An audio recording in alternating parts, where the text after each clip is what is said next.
was resulted from our collaboration during our course with Stanford University on natural language understanding, where the first half of the course was effectively learning all about the most recent developments in the area of natural language understanding and processing.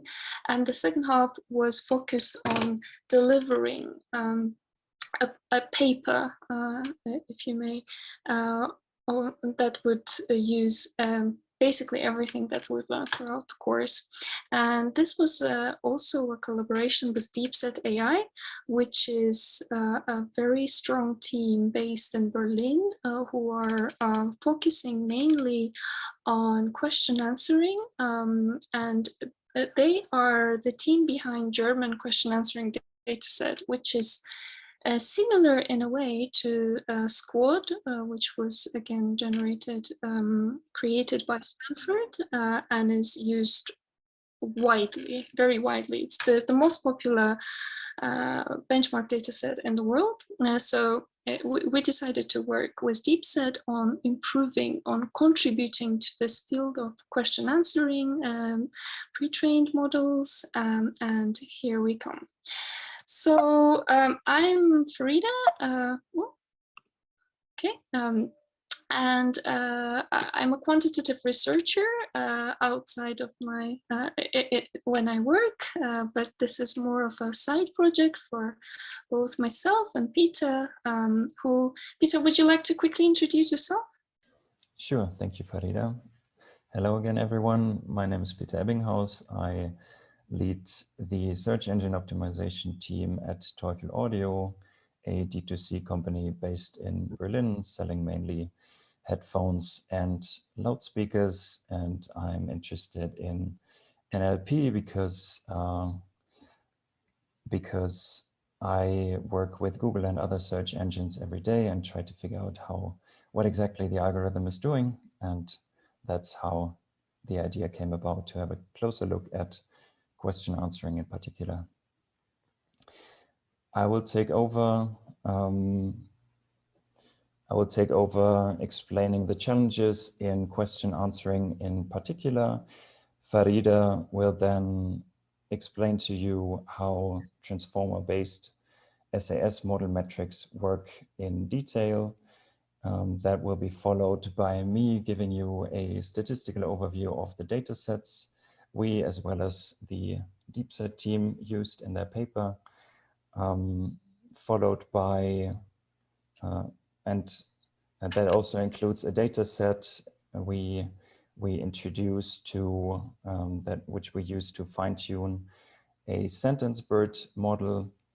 And Farida will then conclude with giving you an overview of the differences between the model predictions we found, as well as our contributions overall, and what kind of work is still left to be done. To begin with, we would like to ask you a question: who makes more money, the NFL or the Premier League? And as some of you might know, the correct answer is the National Football League. So this is the so-called ground truth answer. And in the data sets we used, there is also a predicted answer predicted by a question answering model. The predicted answer is the NFL.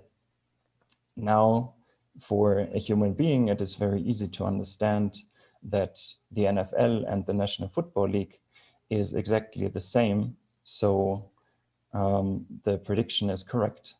Now, an issue in QA or for QA models is that that there is no string overlap. So looking at classic similarity metrics, which are all lexical based, is that the NFL and National Football League have no string overlap, which you can see in the first three metrics here, which are all string based. Then we have for other models, which are called SAS, BERTScore trained, which are called SAS, BERTScore trained, and bi-encoder. And as you can see here, these 4 models indicate correctly that there is actually a similarity on a scale from 0 to 1, and SAS, which is the metric that the team of DeepSet proposed, indicates a similarity of almost 1. So before Farida will delve more deeply into the actual models, it is important to say that we define semantic similarity as a description of the same entity, place, time, action, etc., which means that different words or sentences have the same meaning in a given context. Farida, would you like to take over? Thank you, Peter. That's great. Yeah, as you noticed, the exact match, F1 score, all of them failed to notice the similarity. But it comes from the understanding of the context that was a kind of eureka idea for the whole field of natural language processing. And the way it's achieved these days is via so-called transformers. They really have transformed the field. More specifically, BERT. I'm actually quite lucky that the speeches have turned in order. So the previous presentation already introduced the idea behind transformers briefly, because I think previously it would have been me talking about these for the first time after the lunch break. So thank you, Linda and the team behind PPI transformers. But yeah, here in case of BERT applied in our use case, what is quite useful to understand is how it's transforming our task into a solvable one by those transformers. So what it does, it takes sentence 1, it takes sentence 2. In our case, these will be 2 answers, right? It concatenates them using a special token, separator token, and then it creates an embedding, which is a sum of 3 embeddings, actually. It has a positional embedding, it has a word piece embedding, etc. I won't delve into great detail, but can provide all the necessary references in the end. And then this is all these embeddings are passed through feed-forward neural network with a softmax layer on top, which then can be used to either classify the 2 sentences as similar or not, or in our case, for example, we generate a score that will be somewhere between 0 and 1. So 1 indicating super similar, identical, equivalent, and 0 indicating no similarity at all. So this is kind of the idea behind BERT, where we use a stack of encoders, a decoder layer to help us in the task of semantic similarity. And contextualized embeddings are very, very effective, a lot more effective than bag of words or any other previous techniques, which is why they seem to be quite useful both for DeepSet, both identified by DeepSet team, as well as our work.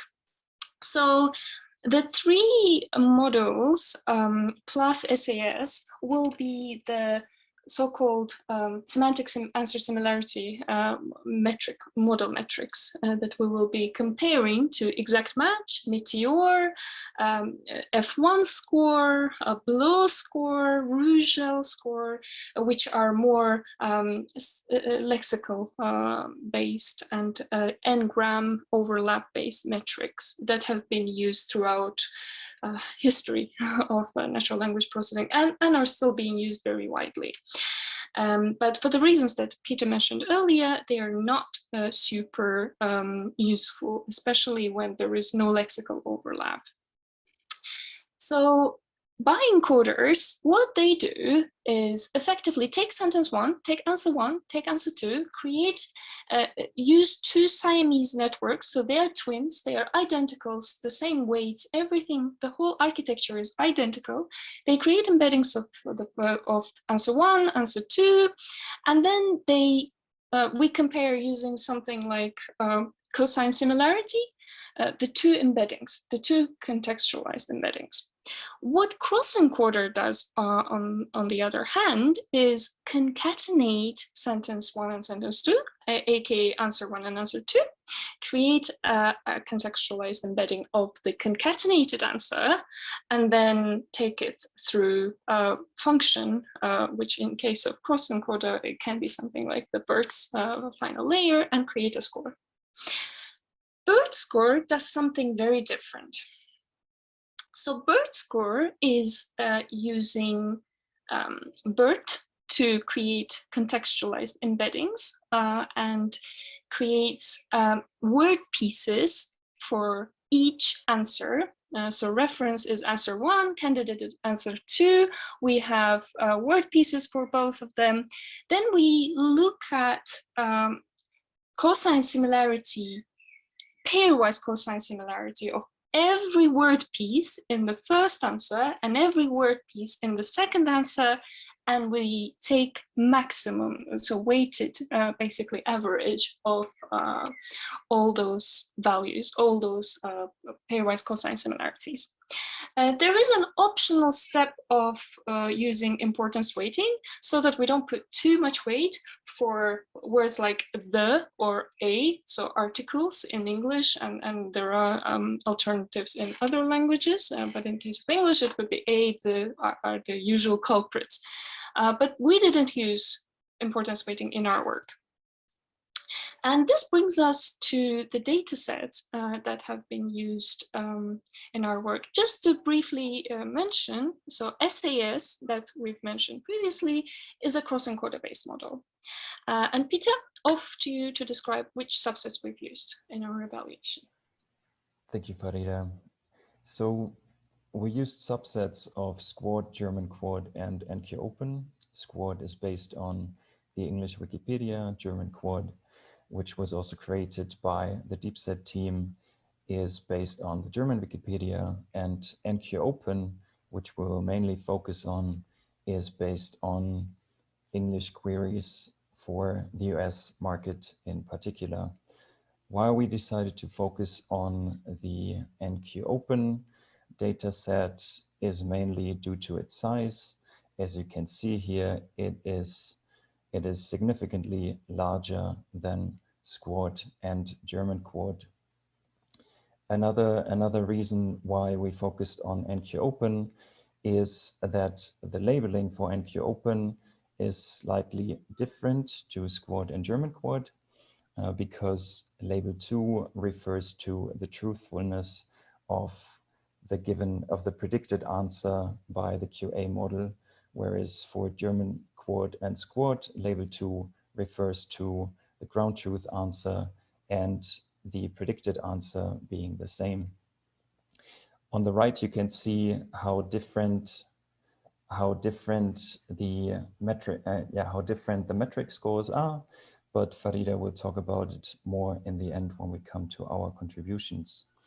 What we did is we looked at all the answer pairs in more detail, and we came up with different answer categories. For example, you have the acronym, like as mentioned earlier, NFL and the National Football League, which is an example for an answer pair of acronyms. Then you have aliases like stage names, you have biological terms, you have co-references like the father of the radio, or Italian inventor Guillermo Marconi, which is the same, which refers to the same person. And you have multiple correct answers, which is an issue for itself, but we won't delve into it too much in this presentation. And then you have other answer categories like spatial synonyms, wrong goat labels, and so on. But what we focused on was names in particular. As you can see here on the right, you have spatial, which refers to city names, country names as well. So that is names too. Then you have person names, the names of people. You have co-references, you have synonyms, and you have aliases. And we found that these in particular were the categories where our semantic similarity models had issues with. So what we did was we started looking for a new data set. Next slide, please. We started looking for a new data set of names, which wasn't an easy task, but we stumbled upon a very large data set in the end that was based on public figures on Wikipedia and DBpedia. And we focused on US public figures in particular because NQOpen refers to the US market. What we did was we created two different sets of name pairs from this large list of US public figures. The first set of name pairs was random shuffling of names. And these random pairs we then used to apply augmented SBERT. Augmented SBERT makes use of a fine-tuned SBERT model, a fine-tuned BERT model, in our case an SBERT model in particular, then uses the cross-encoder architecture to label an unlabeled data set, uses this newly labeled data set, in our case the random name pairs, and trains, or so to say, fine-tune another model, which is then using the bi-encoder architecture to to get a model in the end that can be used for further applications. So, and on top of that, on top of these random pairs, we used name pairs of synonyms as well as aliases, as mentioned earlier, as answer categories. And as you can see here, Holly Ryder and Lisa Marie Abato, for example, they are the same person. So we always gave these pairs a score of 1, just like Elvin Charles Stegman and Stegman Elvin C, who are the same person, just in different ways of writing or with and without middle name. And then, as you can see on the top, the cross-encoder model correctly identified Mary Feingold and Elvin Charles Stegman as significantly different from each other. The similarity score is almost 0, and Tona Rosum ended up being randomly shuffled. Appeared twice. And so we had a name pair of Tona Rosum and Tona Rosum, and the cross-encoder correctly identified it as semantically similar. And overall, we created a data set consisting of almost 40,000 name pairs. Just to kind of reinforce the point of doing this whole exercise of why we use cross-encoder there and bi-encoder there. So cross-encoders are really slow. They're really, really slow. And this is due to the operation of not being able to calculate contextualized embeddings beforehand.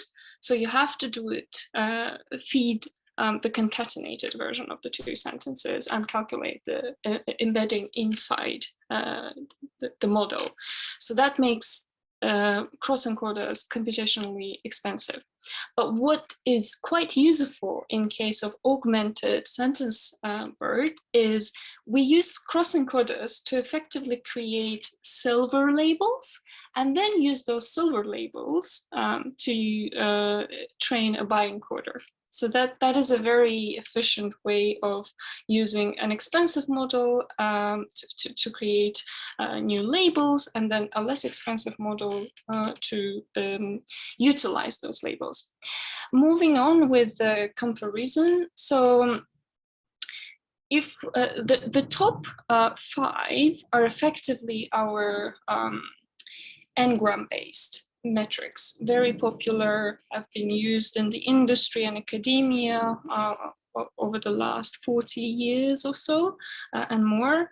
And they have a lot of criticisms, but everyone keeps using them because they are fast, they are easy to understand, they are model agnostic, etc., etc.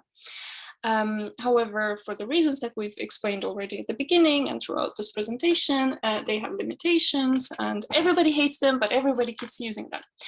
While the BERT-based models, be it a cross-encoder or bi-encoder, they outperform most of the times. And especially when the lexical overlap is zero, they outperform massively all these, right? When it's non-zero, something like Rouge L can be quite effective because it's also very fast and model agnostic, yeah, it's perfect when there is some overlap, some lexical overlap. But still, SAS is leading across the board when there is some overlap. But when there is no overlap, the model that has been trained on names outperforms.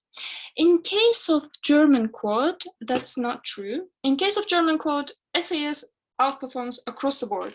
And when I say outperform, it means the realized correlations between the predictions of the model, so similarity score predictions, and human judgment are at highest, right? So that's what I mean by outperformance. And there is some explanation behind this, and that's the fact that the German quad dataset was created in an adversarial fashion, so to speak. So what the DeepSet team has done is to create as challenging of paraphrases of answers as possible. And the dataset is very verbose, very verbose. I speak a bit of German, but I couldn't quite comprehend some of them without translation. So luckily we had Peter in the team, who is German originally, and who was based in Berlin at the time, who could help with, eyeballing some of the results and really trying to get to the bottom and explain some of the differences of our performance in case of SAS. So that brings us basically to the end of our presentation. So what we've done is, first and foremost, we've made some changes immediately by correcting some mistakes, or let's not maybe call them mistakes, but we've improved basically a paper that was used in a workshop at EMNLP, which is a very popular and reputable conference in the sphere of natural language processing as well as natural language understanding. And quite at least two figures have changed and captions have changed as a result of our quick work. We've released a new names dataset that Peter has been working on more than myself. Relabeling NQ Open dataset is quite important because NQ Open dataset, the subset, not the whole NQ Open dataset, but the subset that was created by doing some filtering, etc. I'm happy to delve into details if someone is interested. Had some I don't know, duplicates in them, some mislabelings, as mentioned earlier, incorrect labelings, etc. So that has been fixed and it's been done 3-way. So that has been released. And last but not least, we've actually have a GitHub repository with the new updated models in place. So be it the bi-encoder trained on names or the BERTScore model. So what would be ideal is to have a multilingual cross-encoder. At the moment, there is none, but until then, we would improve the performance on less common names in English and spatial names. We haven't concentrated on spatial names at all. It was out of scope at the time, but that was one of the challenging categories, if you remember from the previous slide, right? So that would be one thing to achieve. Another would be to use BERTScore in the optimization itself, because at the moment we don't use it inside the training objective. We use it just to evaluate, which still informs training and can inform training if wanted to, but we don't use it, and nobody can use it as is, but that's the idea, because having an end-to-end differentiable network is a luxury. And we can achieve that using BERTScore. So that is basically it. These are our top references, but the full paper with all references is available on our GitHub repository. So yeah, feel free to ask any questions.